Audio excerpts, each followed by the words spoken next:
Welcome to Produce Talks. This whole business is based on relationship and friendships. Food is darn simple. What can we do? What are other countries doing? How important it is for industry to be talking about this. We're going back to the farm. We're going back to the whole food. Hi, I'm Wally Burns, the Education and Training Manager at CPMA. In this episode, Ron Lemaire, President of CPMA, leads a year-in-review discussion with David Coletto. David is the principal at Abacus Data, a Canadian market and public opinion research agency. Ron and David discuss federal politics stories from the past year from a consumer and produce perspective. David also provides insights to how Canadians view key areas of sustainability, our health, the economy, climate change, and technology. Listen to the end of the podcast for industry insights as Mike Mauti shares some end-of-the-year statistics from the Canadian consumer market. It's a short 5-minute segment that will provide you with timely updates to help in your business. Here's Ron and David. David, great to have you on the podcast on CPMA Talks. And you know what? To wrap up the year, you've been a great partner with CPMA. You've seen a lot of things happening across the country. And here's a chance we're going to be having a little conversation of what your thoughts are on what 23 looked like. Was it good? Was it bad? Where are we going in the future? I know it's exciting times. It's been a turbulent year. Yeah, it has. And great to be here, Ron. Thanks for inviting me. I'm excited to... But by you inviting me, I got to actually sit back and say and reflect on the year because, sometimes you get so deep into what's happening now, you actually don't realize, oh my gosh, that was this year. And no, I'm excited for the chat. So has the pace of change been that crazy? When we sit down and look at what 23 was, we thought the pandemic was tough, but is 2023 any different than where we were?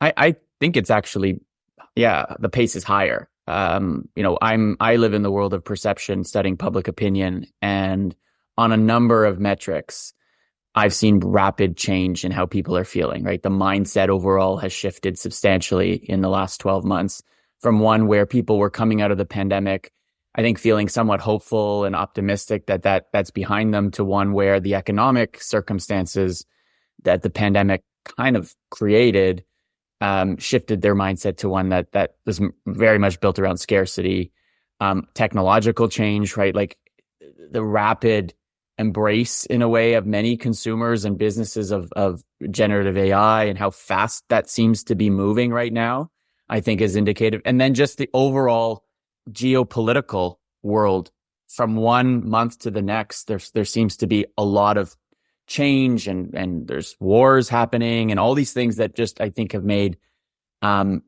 every business leader recognize that you can't almost predict what's going to happen into the future, and the only thing you can predict is that it's going to change really quickly and you have to be ready for it.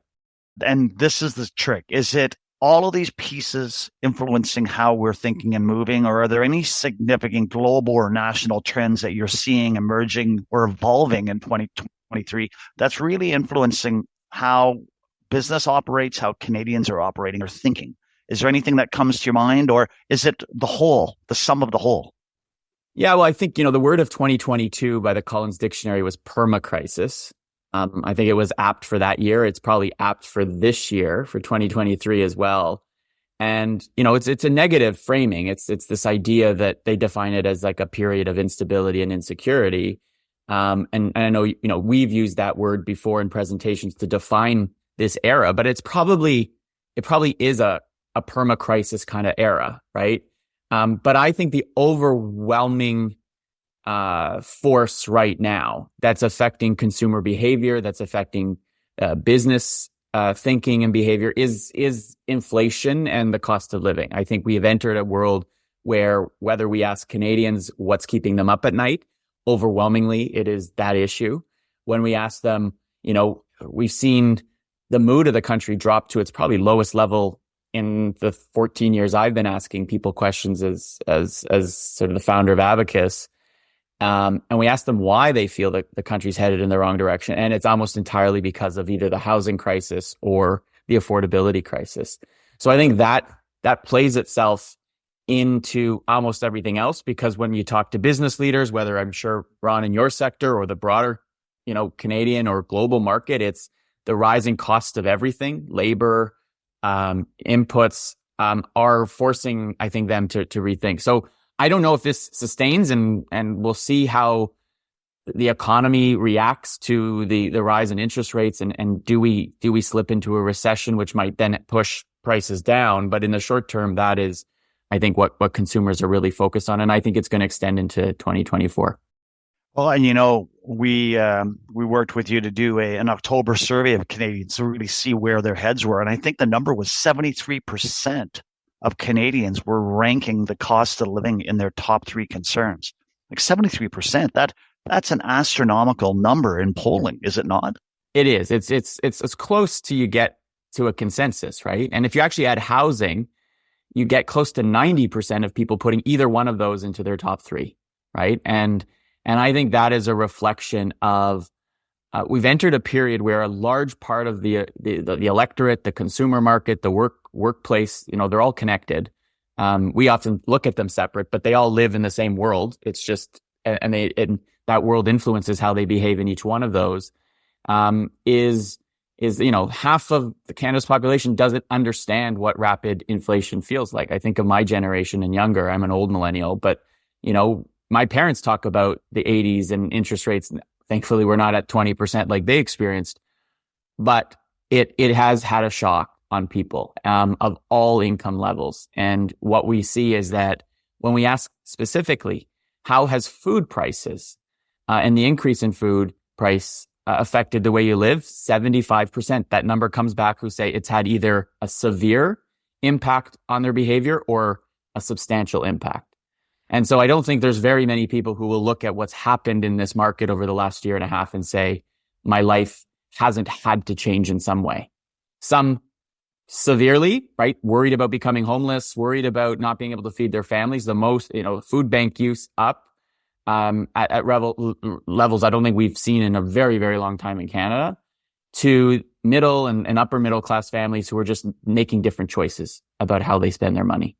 Is it that bad? And so I'll tell you, from a produce perspective, since 2018, we've seen a decline in consumption. We saw those spikes during the pandemic when people were hoarding and, people were cooking at home. But when we start really diving into the numbers on the fresh side, people are making other decisions. We're down in Q3 and Q4 of 2023. Our numbers are showing down a full serving. And what's really concerning here is with that decline in consumption, and I can tell you the markets are still selling, like the product is there. So if the consumer is not purchasing, we're going to see increased waste, right?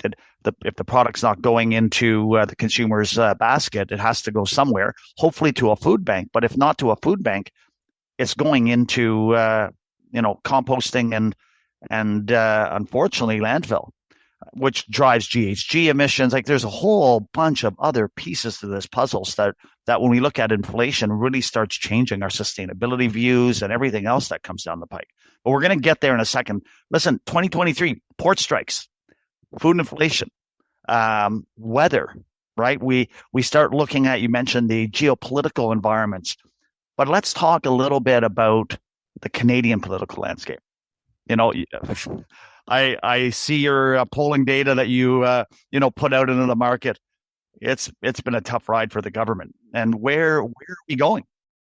Well, I think we're going to, we'll see in 2024 if we do have a federal election or not. I think when the year started, you go back to January 2023, you had an environment that was very much like the one that we'd had the 2 years previous, which is very competitive, right? The Liberals in 2021 barely won another minority government. The polls consistently showed the Conservatives and Liberals about the same. But what we had seen starting at the end of 2022 was a growing anxiety, frustration, dissatisfaction with the government that I think was entirely correlated with the rising cost of living, inflation, and interest rates. So that carried into 2023, and you saw the Conservatives take a lead when we asked people how they would vote. You saw the Prime Minister's negatives rise. You saw the government's approval rating drop. But what happened, the biggest change started in the summer. right? It was at that moment, just around the time that the government shuffled its cabinet, and just after the last interest rate hike that the Bank of Canada brought in early July, you started to see the Conservatives opening up 10, 12, 15. Our most recent survey had the Conservatives ahead by 19 points over the Liberals nationally, leading in every region except Quebec, but ahead of the Liberals even in Quebec. And a clear signal, I think the clear signal is there's a desire for change. The government's been in power for 8 years, but also something I've termed inflation-itis.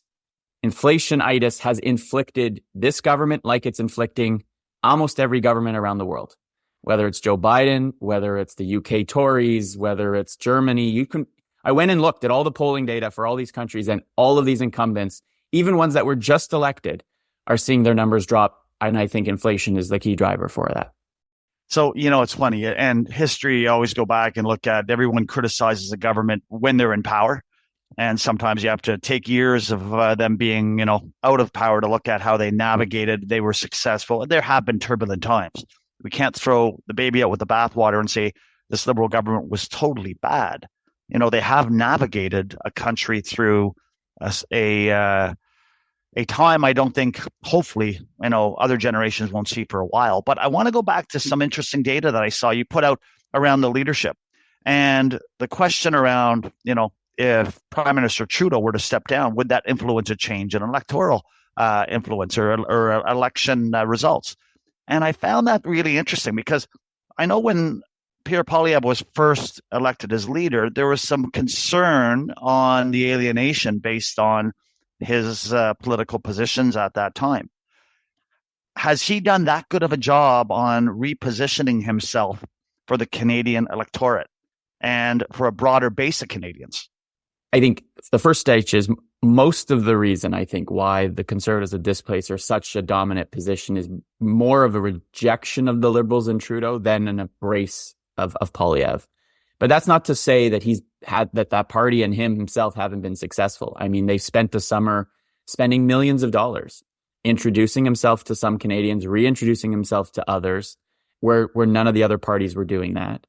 He has focused like a laser on affordability, on housing, and connecting the dots with the carbon tax, which they promised to axe, and a bunch of other kind of stories. But the narrative has been very clear and focused. And the biggest, craziest shift in the electorate is that, and crazy not because it's a bad thing in my mind. It's crazy because if I had told you 6 months or a year ago, Ron, that the Liberals are more popular among older voters than they are among younger voters, I would have said, no, go back and do that survey. That data's wrong. But no, consistently, it's younger, middle-aged Canadians. They think of like those older millennials in their 30s and 40s who either are renting and want to buy, or owning and they're worried about a mortgage, their mortgages going up. They can't live the life they've come to expect. They're taking it out on the Liberals, and Pierre Poilievre is speaking directly to them.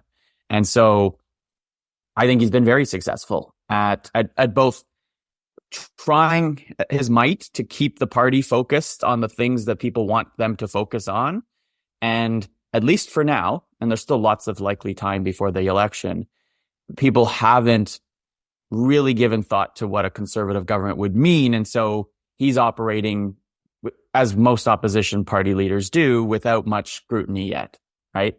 And we'll see what happens when that scrutiny comes on him. But as long as people want change, he's going to be in the driver's seat. So, and CPMA, I have to stay apolitical. We work on Parliament Hill with all the parties, and we work well with all the parties. So I ask this question not because of a political position, but out of sheer curiosity. Where is the NDP going to land because of all this? There's some criticism that they're just dragging this through. Are they devaluing their membership because of it? It's a hard one, I think, for them, right? And I think when you look at it from a purely political strategy, calling an election or allowing an election to happen wouldn't likely bear much fruit, no pun intended, for them, right? Yeah. Like like the models suggest they might pick up 2 or 3 seats, but the result would be that the Conservatives would likely win a majority, and so then they have no leverage in a majority parliament, right? Right now, they they have some influence. They're the fourth party in the House of Commons, and yet they, to some extent, can set part of the agenda. They can push forward on things like dental care, anti-scab legislation. They want national pharmacare. So that's the one side, is that they have influence now, and if they possibly pull the plug on the Liberals, they lose all of that. On the other hand, there is some potential risk in them being seen as propping up the Liberals. A big, when you look at the vote, if you look at our polling and you look at where are voters moving, the NDP number, despite the Liberal collapse, has basically held steady, which means they aren't really net benefiting from a Liberal decline, which is surprising to some, because a lot of Liberal voters would say the NDP is their second choice. But what's happening is they are gaining some Liberals who right now don't like the Liberal Party, but they're losing a lot to the Conservatives, right? Who are making a much more aggressive argument about why change is needed. So I honestly am in the camp that doesn't believe the NDP has, if you balance out the net risk and opportunity, that it's still far more risky for them to get us into an election than not. So I suspect we'll likely see them support the next budget, maybe pull out the agreement and then work on one-off issues. But they're going to be able, hopefully, to go and say, look at all the things we've achieved that we wouldn't have otherwise achieved if maybe we weren't in this deal with the Liberals, and we certainly wouldn't have achieved if the Conservatives were in power.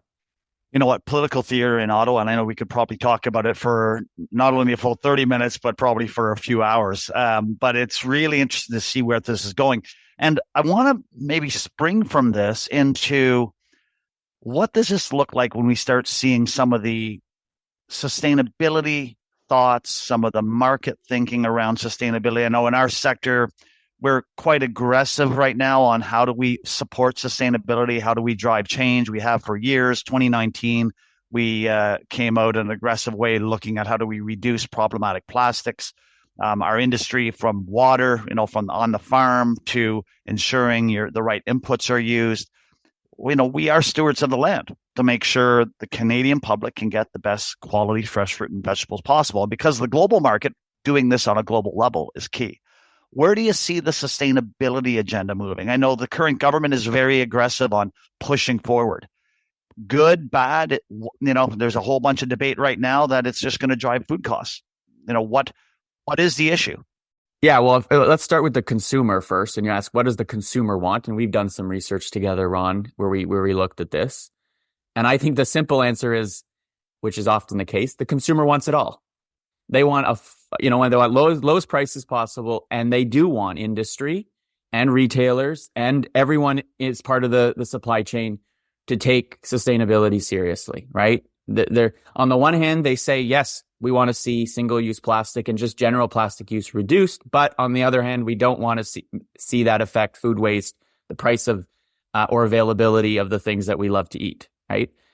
So how do you operate in that? And I think what that means is the government is, if you take what we just talked about, you've got a federal government that is in survival mode, right?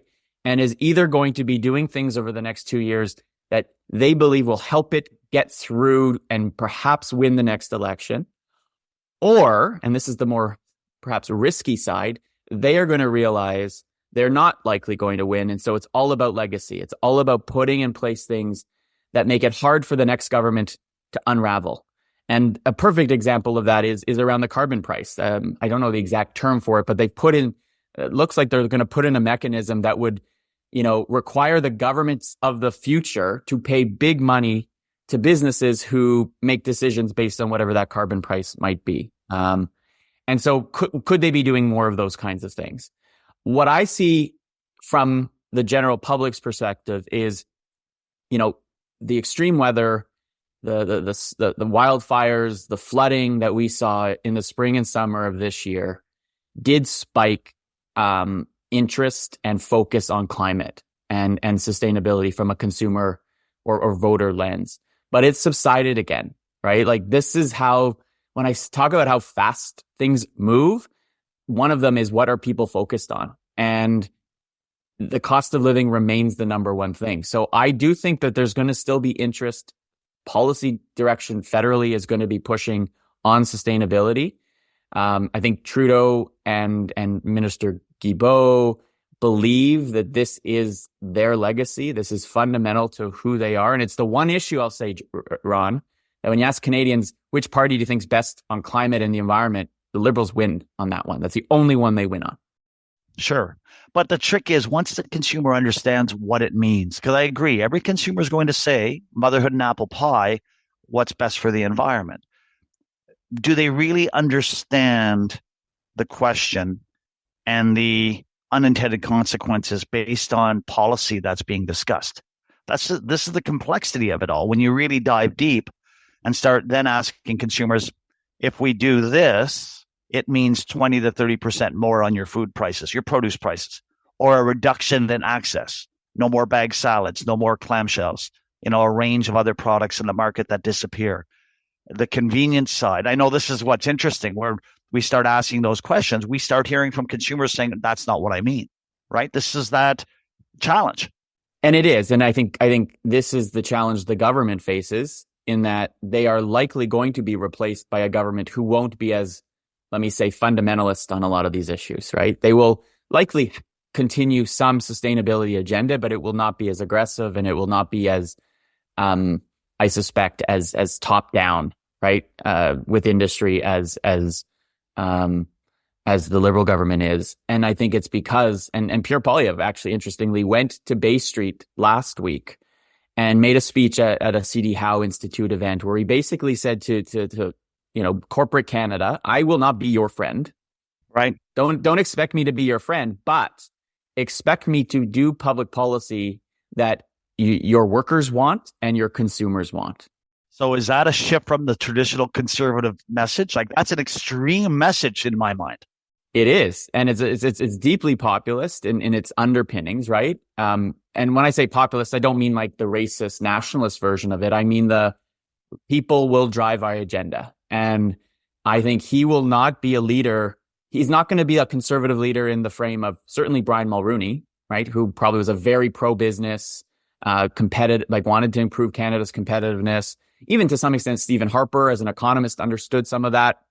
But I think Pierre Poilievre would be, as prime minister, be somebody very much like Doug Ford, frankly. For your listeners who like understand what's going on in Ontario, who loves to go on the stage and say, I have never raised your taxes and I never will, right? And here's my phone number. Give me a call if you need anything. Pierre Poilievre is not going to hand out his phone number, but I do think, understanding what consumers want will probably be a big part of the decisions they make. So navigating the sustainability choices is going to be challenging for your members over the next year and a half, because it's likely that no policy area will see as big a change than on this issue between the Liberals and the Conservatives. Because frankly, when you look at public opinion, climate change is the most divisive issue in the country politically. Yeah. And you know what, globally. So we're working around the world. We have products coming in from around the world. And the buying community is trying to figure out what are the common sustainability schemes that we need to function in, so that we have a common message, so the consumer understands when they buy a product, it's meeting a certain criteria, right? That's our next big focus on sustainability from an industry perspective.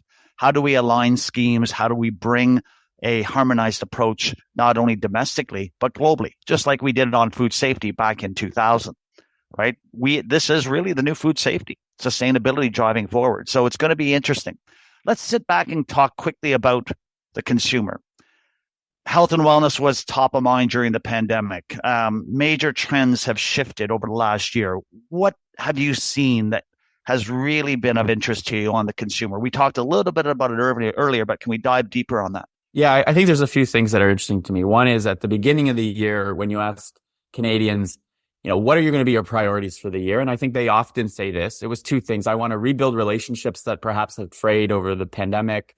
And I do really want to focus on my health, right? And I think the cost of living and the rising price of a lot of things have made that hard for many people. But we saw emerge, and I think it probably shows up in the grocery store as much as it shows up in the broader consumer market, something called split brain revenge spending, right? This idea that, we've seen it. Right? Consumers are flocking to value, but they're also still buying premium.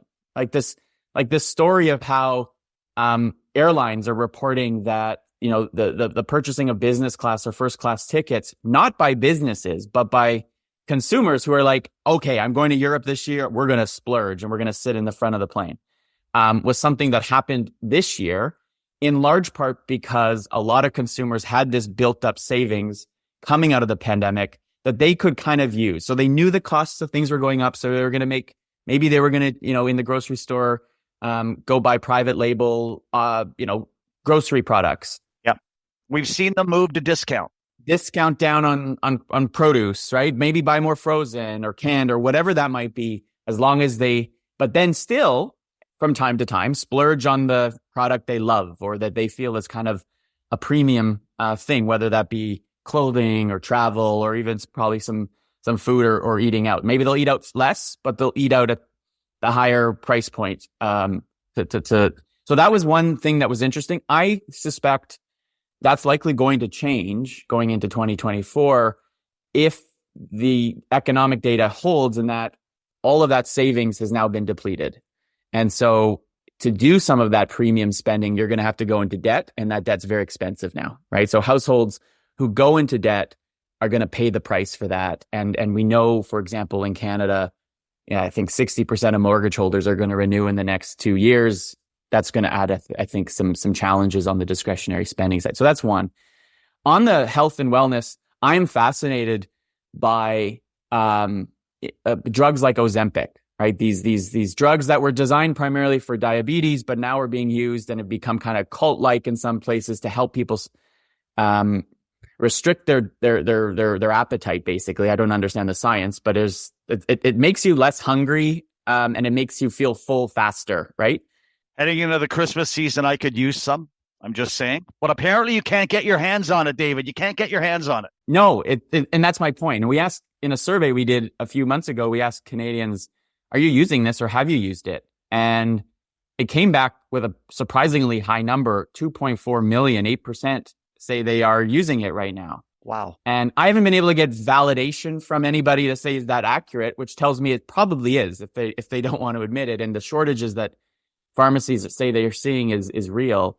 And so think about that. As the CEO of, I think it was Pizza Hut in the United States, signaled it in one of his quarterly reports to say in the food service sector, but I also think it's particularly true that the number of calories people are going to consume, is that going to go down as these drugs become more widespread? And even people who don't need to lose a lot of weight like it because it makes it easier to keep the weight off. Is something I think we should be watching. I think it's a trend that started in 2023, and all these pharmaceutical companies have a huge interest in selling this. And I know that the lobby, the pharmaceutical lobby, is trying to convince government to include more of these on their health plans, because if you lose 30 pounds, to your point about eating more fresh produce, if you lose some weight, it's also going to save money for the healthcare system. So that's another one I'm watching. How do we compete against that? Like in the end, this isn't about competing against another food, right? Or another part of the store. This is produce competing against pharmaceutical. Like this is a new world we're seeing. It is. And I'm not sure how you yet compete with it, but I think it's, if the hope is, if somebody's choosing to use this product to make themselves healthier, some of them are using it, I think it's the biggest thing in Hollywood, for example, to make them look nicer or prettier. But you'd also think that might encourage different kinds of behaviors towards healthier food. I don't know yet, right? But the big story is that if you see even a 2 to 3% reduction in the caloric intake of the population, that is a huge impact on everything, right? So I do think it's something we should watch, because if it works, I haven't tried it. If it works, and interestingly, most people who answered our survey who said they take it said it has helped either a lot or somewhat lose weight or keep their weight off. So it's a different world. At the beginning of the year, like you talked about split brain revenge spending and the behaviors we were seeing, I would never have thought in December we'd be sitting here talking about production volume still meeting market, but consumption dropping, and pharmaceuticals taking a front and center stage in consumers' diets. Yeah. And you talk about per capita consumption, right? I mean, the good, and then the other wrinkle in all of this that I've been flagging to a lot of people is Canada's population has actually grown rapidly, right, over the last year. That's one of the trends. Whether it's high levels of kind of official immigration in terms of our permanent residents that we're welcoming, but also, the number of students and temporary foreign workers, which I know are very important to the workforce, to your sector. Most definitely. But one of the things, Ron, that I've seen shift in Canada is public perception around immigration, and something your members and the industry needs to be aware of, because as this scarcity mindset that I talked about at the front end is taken hold, people believe that housing is harder to find and more expensive. Healthcare remains at scarcity kind of levels. If I have a family doctor and he or she retires, will I be able to find another one?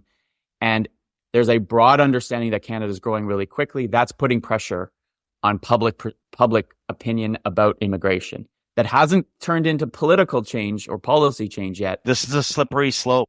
And that's something I would put on the agenda for 2024 to just monitor and be aware of. David, this is a very, very concerning discussion because our industry survives on immigration. When we look at everyone from, yes, temporary foreign workers being fundamental to on-farm, but as well as our key immigrants that are coming to Canada, and supportive of the farming community, and then others that are working in our warehouses. We forget about, the warehouse modeling, and not every Canadian's ready to work in the warehouse environment. And then you start going into front of store. It brings us to a quick question on technology. You start seeing all of our industries trying to find more efficiencies because this labor challenge, cost of labor, but access to labor, I'm going to say it's in top 3 in some of our challenges in our industry right now in Canada and around the world. Yeah, and I think your sector is not alone. I was just meeting with folks from the tourism sector. It is the number 2 issue for them. And so, yeah, at the one hand, the labor shortages we've seen over the last 2 years, which seem to be declining, but still exist acutely in some sectors, can be somewhat solved with some technology. Although I always think of the story, you even hear grocery retailers moving away from the self-checkout now because people are taking liberties, right? Yes. With that. So even then, right, there's kind of evolution that we learn how behavior is going to respond to those kinds of changes that we make. I see, I think part of the conversation that's shifting in the immigration conversation is they move away from is who we're looking to welcome to Canada. And when I say who, I mean, what skills do they have? Yes. I do a lot of work in the housing sector, right? And if you ask home builders, they need more tradespeople. They need more people who want to do the kind of work that most people who are already here don't want to do or can't do because they don't have the skill set. Send us more truck drivers. We need truck drivers. That's the debate I think we're going to see in 2024 is not to reduce immigration, but to perhaps focus who we're targeting from less knowledge-based workers, because I think we got the most educated population in the world in Canada and a great post-secondary, to those that can help build the country up and serve it and feed it and all those things that I think we're challenged now. So I think that's would be my advice, is to kind of, and not to push back against this growing resistance to immigration, but to help the public see that we need growth in order to better serve them, so they don't experience that McDonald's that's closed because they can't fill the shift, or certain products don't show up because you can't move them from point A to B because there's no one to do it. I totally agree. So, we've talked about some really exciting things, I think some quite scary parts of our year. I think when I sit back and listen to everything you've said, I think there's a little story here about Canadian resiliency, or I like to always say the produce industry is the most resilient industry in the world. We deal with everything from wildfires to floods to labor, yet the product is, planted, picked, delivered, sold. The entire supply chain comes together. Are there any thoughts that you have around that unity, that, that whole focus that we have in Canada about really coming together? I think is that the story for 2023? Yeah, I think it is. And I mean, it's been a challenging year, no doubt. There's been a lot of issues that have challenged businesses, challenged consumers. But I'm Ron, as you know, like a glass half full kind of guy. I'm eternally optimistic. I do think that, every now and then we go through a rough patch, but it actually forces businesses and consumers to kind of reset, right? And almost emerge stronger. I think the pandemic proved us that. And this rough patch, this is a rough patch as our economies are evolving, as new technologies coming in, as consumers are kind of resetting and the housing market hopefully kind of adjusts to the new reality, that those businesses and leaders that are aware of these trends, but sort of strengthening themselves for the next stage, I think will be strong. And I was talking to a number of senior leaders here in Ottawa yesterday, and one of them said to me, "Look, I think we have all the ingredients in place for Canada to own the next 50 years, right? We just need to get through this little rough patch and hold and stay united, right?" And I think that to me is that resilience of this country to get through these difficult times and to not allow, and this is the thing I worry about the most, zero-sum thinking to take control. And zero-sum thinking meaning if you're winning, I'm losing. If I'm losing, you're winning. And us not fighting each other as opposed to finding common solutions. So it's going to be 2024 will be a challenging year for that, because the political debate will, I think, set a lot of the other narrative. But I think past that, if we can get through 2024 and be even more resilient, I think there's a lot of good things that are going to come, and the public's ready for that. David, this conversation has really encapsulated 2023 for me. Thank you. Really appreciate your insights. I know you're a go-to guy here in Ottawa to understand what's happening in the city, what's happening across the country. So thanks for everything Abacus does. Thanks for being a partner with CPMA, and really hope our listeners enjoyed seeing where we've come from over the last year and a little insight of what we could see in 2024. Thanks, David. Well, thanks for having me, Ron, and happy holidays and New Year to you. Looking forward to working with you next year. CPMA has made a significant effort to get to know the Canadian produce consumer better. After all, where would our industry be without the people who actually buy fruits and vegetables? We've added a segment to our podcast series called Industry Insights, and this month we'll hear from Mike Mauti, CPMA's own consumer guru. Mike will provide us with a year-end review of what we've learned about Canadian consumers. Welcome, Mike. We're always very interested to hear what the Canadian produce consumer has to say. What can you tell us about this month? Well, hi, Wally, and thank you very much for having me again. I'll say that a hot topic around the office water coolers these days is the proposed federal regulations on plastics reductions in the country's produce departments. And so we're going to take a deeper look into what consumers think about this. And then we'll have a timely conversation about New Year's resolutions. That's great timing, Mike. Last month, we had our very own Dan Duguay tell us about the proposed packaging regulations from the federal government. And earlier in this podcast, you heard from David Coletto, who provided an overview of what Canadians think of the political climate in Canada. It would be interesting to hear what consumers have to say from your surveys. Well, just to set the stage for this discussion, what we're talking about here is the proposed ban on non-compostable plastic PLUs and the phase down of plastic packaging for fruit and vegetables. And what's very pertinent about this conversation is that these regulations, if implemented, will have an impact on the produce that consumers are buying. For example, it'll likely lead to higher prices, lower assortments, and a reduction in shelf life. And the big question is, are Canadians willing to accept these impacts? And the simple answer to that question is no, not really. In fact, a plurality of Canadians say they're not willing to accept any amount of price increase or any kind of lower assortments. And a majority of Canadians are not willing to accept even 1 day of reduced shelf life in order to implement these regulations. Now, these results aren't without their nuance. For example, men, younger consumers, particularly those aged 20 to 34, and consumers with increasingly higher levels of annual income are all more willing to make these types of sacrifices. And interestingly, so too are those who are more highly engaged in this discussion to begin with, those who have followed the topic. Now, I just want to throw a bit of a word of caution in there so that we don't fall into the correlation versus causation trap. This doesn't mean that if we educate Canadians on this topic, that they're suddenly going to be more interested in paying a premium or losing assortment or accepting a reduced shelf life.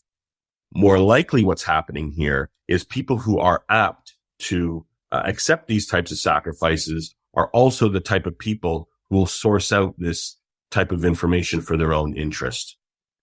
Nevertheless, this is a vibrant topic, and I'm sure we're going to hear more about it in the time to come. That's a great summary, Mike, of what consumers think about those proposed regulations. This time of year, many of us try to reset our goals and make plans for the new year, which sometimes includes improving our eating habits and better exercising. Do Canadians generally plan to make changes to their diet in 2024? Well, I can tell you it's part of my agenda to make New Year's resolutions, and I'm not alone in that. Approximately 1/3 of Canadians told us that they are prepared to make New Year's resolutions this year. But what I find most interesting about that stat is it's not felt the same way across all people.